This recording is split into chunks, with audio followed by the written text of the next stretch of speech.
Well, it's been said that everyone has a story, and the stories of people finding faith are the best in my opinion because the infinite creativity God uses in drawing us to himself. My guest today has a story that took her through many twists and turns on her journey to God. You might just recognize parts of your story in some of them. Emily, thanks so much for coming on. I'm delighted to be here. You know, you started out like a lot of people do. You went to youth group, you had read the Bible when you were young, but it didn't really take. What was the challenge? Like why didn't it take? Or Well, I think the reason that it didn't take was I was faking my way through. And I actually was not a Christian, and I liked all these really cool Christian kids. I know that sounds strange, doesn't it? I was friends with a lot of Christian kids. They were fun, they were safe, and I wanted to be able to hang out with them and trick their parents into thinking I was a nice person. So I did youth group stuff with them. And yeah, I learned a little bit of Bible that way, heard the gospel, but it just bounced right off. I think that's normal. I don't think that's unusual. I think a lot of people would say they shared that experience, you know, like they kind of grew up culturally in Christianity, not necessarily owning it. That's right. So you actually went on kind of a spiritual search and you ended up with the Baha'i Faith. So what was it about Baha'i that really interested you? Well, I think one of the things that I really loved about it was the idea of universal world peace. Like that was one of the tenets of the faith was that eventually everyone would become a Baha'i and that it would be a world order. It comes out of Islam. It's an offshoot of Islam. And so the idea of having one language, equality of the sexes, no economic issues like one world currency, and one centralized government that would enforce this peace, that because I was kind of a perfectionist, I just thought that this was just a beautiful, wonderful thing. And so there's a sort of a mysticism about it as well. And I found that really fascinating. The history of the Baha'i Faith is really fascinating. And so all those things together brought me to it. And I think too, I had just gone to college at the same time. And so it was kind of my way of like, I'm gonna do my own thing, you know, and that's how I got into it. And you said, you know, you were a perfectionist growing up. You were an extremely bright child. You tried to make everything perfect. I remember you saying that you went back to your teachers and you like give them a hard time if you didn't get like perfect on something. Well, I was one of the kids who, you know, they do the test in grade 3 and then they get put into the program. And when I noticed that people really liked that, people really thought I was really special. And so I thought, well, I got to keep this up.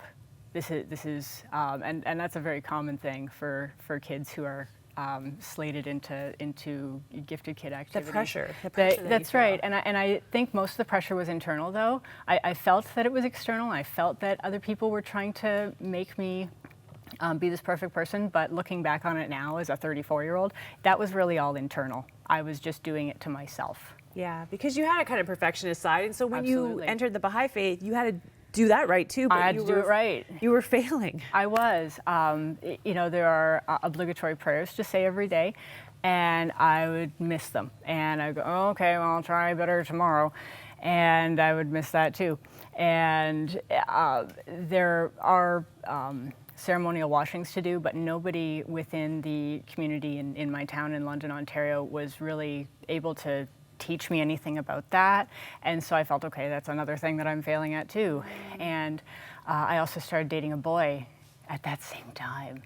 Who was a hostile agnostic. Yeah, he was. That? So, what is a hostile? God, but you're mad at him, right? Is that pretty much it? I think that's sort of it. Yeah, if there is, when I get to heaven, I got some stuff to say.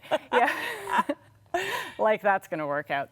But yeah, he was really great guy, really nice guy. Ended up, you know, getting into a long-term relationship with him, and I tried to make those two worlds meet. He was pretty sure that everything I believed was mystic baloney, and so the thing that I tried to do was, well, if I just take him to enough events, he'll see that, you know, this is really great, and you know, we'll both be Baha'is together, and this is awesome. And every time I took him to something, he was like, no, that's weird. That's weird. It wasn't working. Yeah, it wasn't. He was not interested in doing that. And I tried to have two separate lives at the same time. I wanted to try to do my prayers and try to be holy and chaste, but I had this college boyfriend who was not interested in being holy and chaste whatsoever. And so you can see how these two worlds might collide a little bit. Yeah, and so as time went on, you were living with him, you kind of really were flagging in your Baha'i faith. I completely gave it up and said, you know what, I quit. I'm not good enough at this, so I'm just not going to do it at all. That sounds like a perfectionist, right? If I can't do it well, if I can't do it well, I won't do it at all. That's right. So you had a friend that became a Christian around that time, and he invited you to Alpha, and you guys, neither of you had interest in Christianity, but you said yes. So why did you do that? It was a few years later. It was after we were done college, after we'd been working for a while, and we had a friend of ours who was really, it shocked us. He had been, one of these guys who liked to put on a shiny shirt and go to the club. And so we were just, well, that's bizarre. We thought maybe he'd joined some sort of bizarre group. And he invited us to Alpha, and he had told us later that he really felt a prompting to invite who later became my husband, my boyfriend at the time. And my boyfriend said to me, you want to go to this Christian discussion group thing that our friend wants us to go to? And I said, yeah, okay, that sounds great. And we show up at Alpha, and I thought this was like a one-time thing, half an hour, we clap, and they say, welcome to the 10-week Alpha course. And I look at him and I'm like, and he's like, and so we decided to stay for all 10 weeks, partially because we didn't want to hurt our friends' feelings. Mm-hmm. And we learned, and I relearned sort of the doctrines, the concept of Jesus and what he's done, and the idea that he's paid for the sins of mankind. And we went, you know what, that's really nice. Thank you for inviting us. We're not really interested, but thanks so much.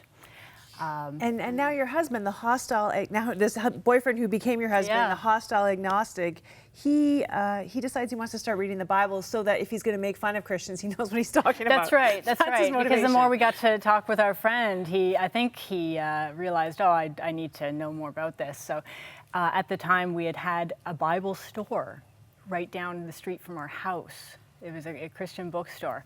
And so he walked down, got himself a Bible, and as you said before, I had learned a little bit about the Bible when I was younger. So I thought, well, okay, I'll do that too. And after we had been reading it for a little while, some strange things started to happen. Okay, strange things. And this is the part that some people have given you a hard time about, but... Yeah, a lot of people think that I'm just either out of my mind or I'm just wrong. and that can be really hard and frustrating. The things that started happening were things that could be seen as coincidental, but we really felt were spiritual attacks. Like dark presences really, in your house. We would wake up in the evening and really feel like there was somebody else in the house when there wasn't, and be afraid to go to the back of the house, which was, since there was a washroom there, it was really inconvenient because we wouldn't want to leave our bedroom. And Aaron waking up with scratches on his body? He would wake up with scratches on his back, which I did not put there, bloody scratches, and he would be fighting in his sleep all the time. He'd be swinging his arms around and as if he was trying to fend somebody off. I was seeing things that weren't there. There was a time in which I thought there was a moth attacking my face, and he was telling me, no, there's nothing there. So we're running out of time, but it came to a head one night where literally in the middle of the night he wakes up. What happens? Or you wake up and you see him. I wake up and I see him half off the bed as if someone is pulling him up by his shoulder. It was not a natural sleeping position. He was partially up off the bed. And I was terrified, and I said, go away. And I didn't know who I was talking to, and he laid back down again, and he woke up. And he said, what's wrong? What's happening? And I explained to him, this is what I saw, and he had felt himself fall down on the bed. This is what he told me afterwards. And so we tried to get back to sleep. He doesn't remember turning to me, but he did, and it was not his face. It was really, really scary. It did not look like his face at all. It freaked me out. I started crying, and I had this choice at that moment. I can either end up in a psychiatric institution because I'm seeing things, I'm feeling presences, what is wrong with me? But then there was Jesus, and I'd remembered everything I'd learned. And where else am I going to go at that point?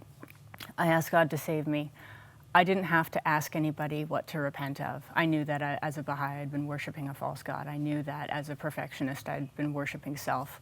And immediately, that all stopped. Now, there were 12 seconds in which I had to wait for my boyfriend to see what he was going to do. And he also asked God to save him. Wow. And, yeah. So when you say everything stopped, I mean, that presence, that fear went away, the evil presence. That thickness in the air lifted.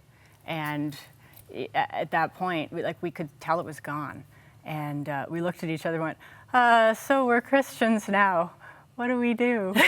This is unexpected. Yeah, this is unexpected. We did not. So tell me what that was like, because, a lot of people, maybe they come from a similar background to you, very skeptical, not necessarily wanting to buy into Christianity. And now you just, in the middle of this terror, made this decision.